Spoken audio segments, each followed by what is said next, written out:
Hello viewers, நம்ம இப்போ இளநீர் பாயாசம் பண்ண போகிறோங்க. அதுக்கு இளநியை வெட்டிக்கோங்க, அதுக்குள்ளே இருக்க தேங்காய் அந்த பல்ப்பை எடுத்துக்கோங்க. தண்ணியை தனியாக வச்சுட்டு அதை எடுத்துகிட்டு பால் காய்ச்சிக்க வேண்டியதாங்க. ஒரு 1/2 லிட்டரு கிட்ட பால் காய்ச்சிருங்க. வீட்டில் எவ்வளோ பேர் இருக்குதுன்னு பார்த்துக்கோங்க, எத்தனை தேங்காய் வேணுன்றதை பார்த்துக்கோங்க. பாலை நல்லா காய வச்சுட்டு ஜீனி போட்டுக்கணுங்க.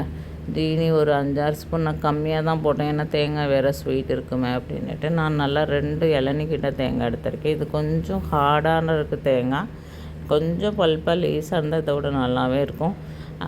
ஜீனி கொஞ்சம் போட்டுக்கோங்க. ஜீனியை போட்டு நல்லா மிக்ஸ் பண்ணி விட்டுட்டு இதை நல்லா அரைச்சிக்கணுங்க. அந்த ரெட்டெல்லாம் இல்லாமல் எடுத்துட்டு மிக்ஸி ஜாரில் போட்டு இதை நல்லா பேஸ்ட்டு பண்ணிவிட்டு இந்த பாலோட அதையும் சேர்த்து மிக்ஸ் பண்ணி ஒரு 5 நிமிஷம் வச்சுக்க வேண்டியதான்.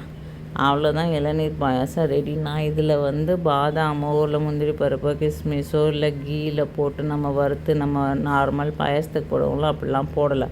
ஏன்னா அப்புறம் டேஸ்ட்டு வேறு மாதிரி இருக்குன்ட்டு நான் பால், இந்த இளநீர், தேங்காய், ஜீனி, ஏலக்காய் மட்டும் போட்டேன். அவ்வளோதாங்க, இளநீர் பாயாசம் ரெடி. இந்த சம்மருக்கு குழு குழுன்னு இதை சாப்பிட்லாங்க. இதை கொஞ்சம் சூடாக சாப்பிட்டாலும் நல்லாயிருக்கு. அப்புறம் ஃப்ரிட்ஜில் வச்சு கொஞ்சம் கூலாக நம்ம சர்வ் பண்ணாலும் நல்லா இருக்குங்க. உண்மையிலே இது ரொம்ப நல்லாயிருக்கும். நீங்கள் ஒன்றும் ட்ரை பண்ணி பாருங்கள். இந்த சம்மருக்கு பசங்க வேலை லீவில் இருக்காங்க, இதை ட்ரை பண்ணி கொடுத்து பாருங்கள்.